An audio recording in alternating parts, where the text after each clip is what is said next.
Greetings, Chief reporting for CTT. Still working on an intro. I don't know if that one's going to stick or not.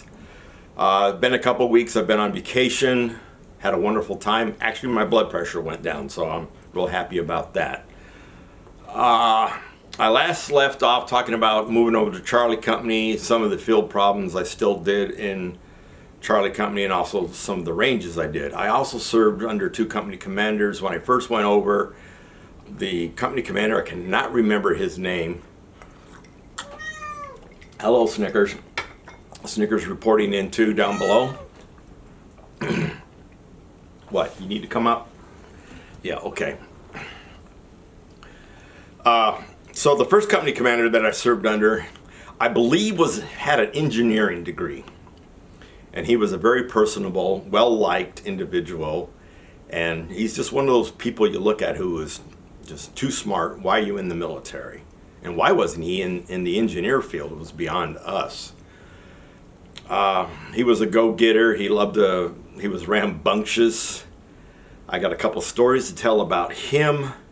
Now, this is back in the days when we didn't have computers still. We were just getting computers. But when you made your battle maps, you made them on a big sheet of acetate. So you had to use markers, alcohol-based markers, sometimes permanent, sometimes you didn't want a permanent marker in case you had to move something and all that. So we had to do all our battle mats over the map on sheets of acetone.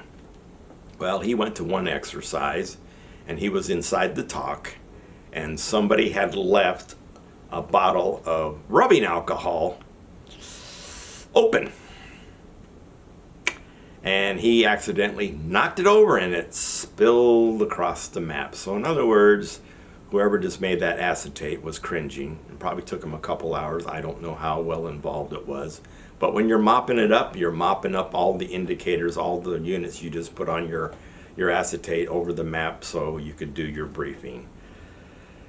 Like I said, he was rambunctious, so one day he took all the vehicles from his company and we went out and we just drove around ranges. He got permission to drive on certain ranges. We had several tracked vehicles in our unit that pulled or towed generators, and one of them got stuck in one of the streams/rivers at Fort Riley, Kansas.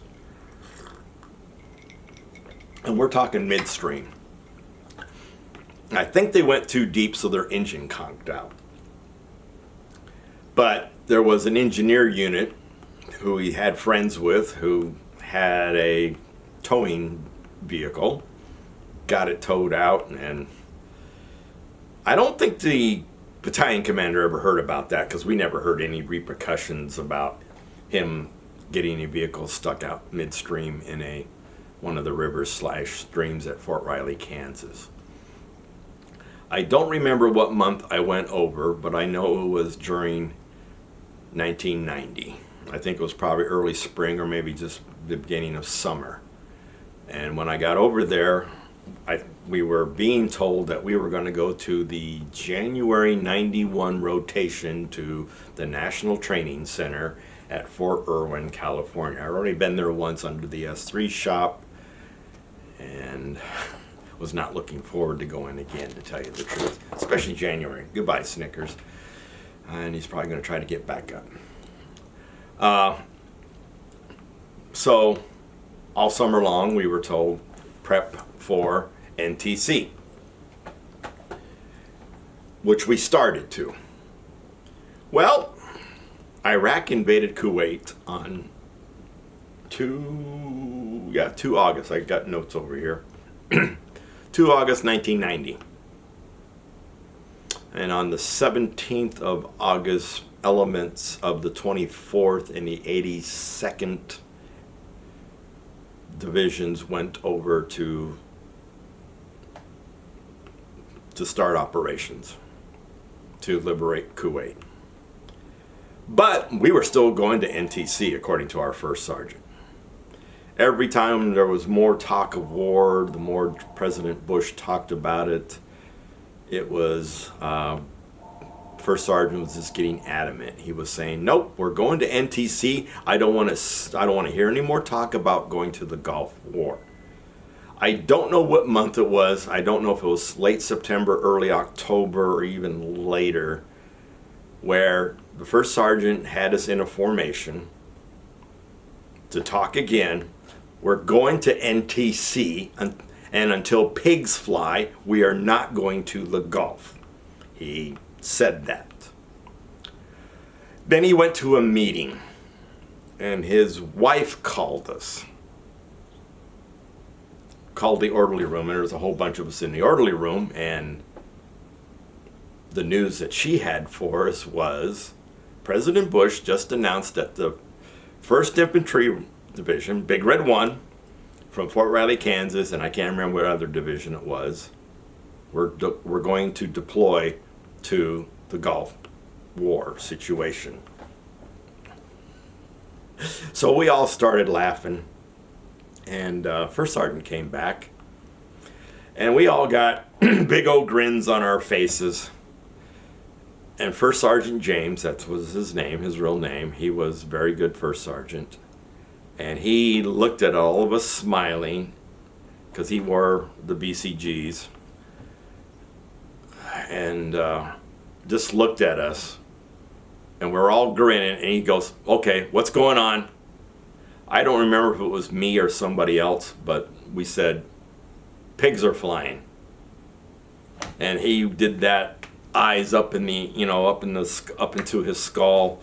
Did the, I don't know what you really want to call it. And he's like, "Okay, I guess we're not going to NTC after all." So he kind of gave up. So we started preparing for NTC. Of course, we had to paint our vehicles with that lovely, carp paint, I think it was called. It was supposed to cause cancer. If you got too much contact with it, you weren't supposed to breathe the fumes. But they didn't have the... We got our vehicles painted desert sand or whatever color it's called, and we, of course, had to put all the black markings on it. First, we were putting on stencils, but no, we're going to make stencils, so you got to paint it on there with another carp paint. And the carp paint, we were told, was to prevent nuclear, biological, and chemical stuff sticking to our vehicles and contaminating the vehicle and us as we drove them through the desert. Don't know if that's true or not, but that's what we were told. So we're getting ready to go to the desert. So we spend weeks figuring out what we're going to pack, how we're going to pack it, and what duffel bag we're going to pack, because we had an A duffel bag, a B duffel bag, and then you also had your backpack on your back. So we had 3 things to pack. We started packing, started getting all the equipment, because we were getting like mosquito netting, 4 poles that we had to make sure we brought home, because if you didn't bring them home, you were going to pay for those. And you know that 4 poles that are made out of wood, the government would probably charge an arm and a leg for. None of us ever used them properly the whole time we were over there. I never saw anybody really put up their mosquito netting. We didn't have any problems with mosquitoes on all the locations where I was at in the Gulf War. And then we got our vehicles stripped down, and then we shipped them out. And then it was like right after Thanksgiving, I think it was, we actually got Thanksgiving off. They were out threatening to not even give us the holidays off. But I think it was around Thanksgiving we got rid of all of our vehicles, so now we had nothing to drive on post. And we already packed all our Connexes. Those got shipped out. The motor pool sergeant had a conniption fit because everybody was hoarding parts. So when it came time to pack your Connex, you didn't want to take those parts. At least a lot of units did not want to take those parts, so they started throwing them away. And the motor pool sergeant, who was a master sergeant, he was having a fit because he's like looking at all this discarded stuff that was coming out of all the company's Connexes and parts that he'd probably been wanting to get.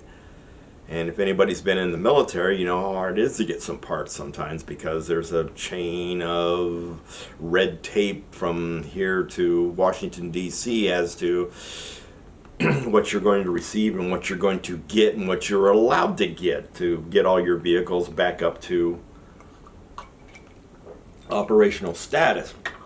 Because the military also does not like you to cannibalize a vehicle of its parts to make a whole bunch of other vehicles work. That's a big no-no. They don't want you to do that. Well, we did that with one of our Humvees.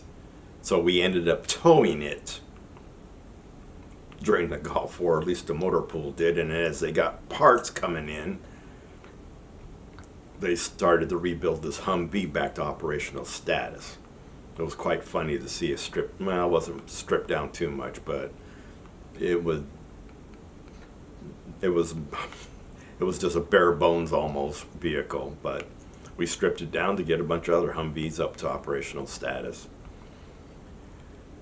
And then we ran out of things to do. We ran out of briefings because we had to get around post, but they had to, of course, get us on school buses. We got shots. Got the lovely Gamma Goblin shot with the one that had to go into your hindquarters in each of your cheeks because it had the consistency of peanut butter.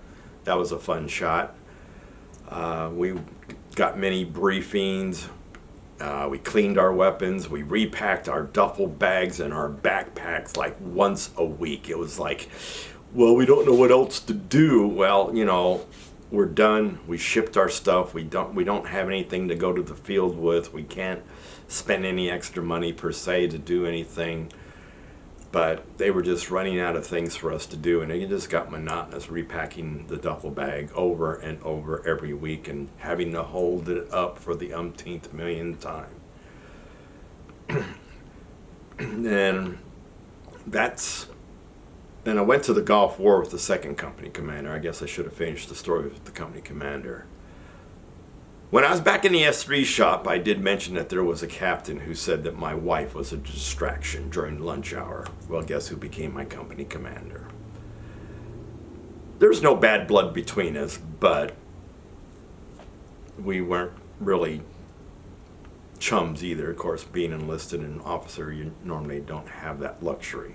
But there was a little bit of tension between us because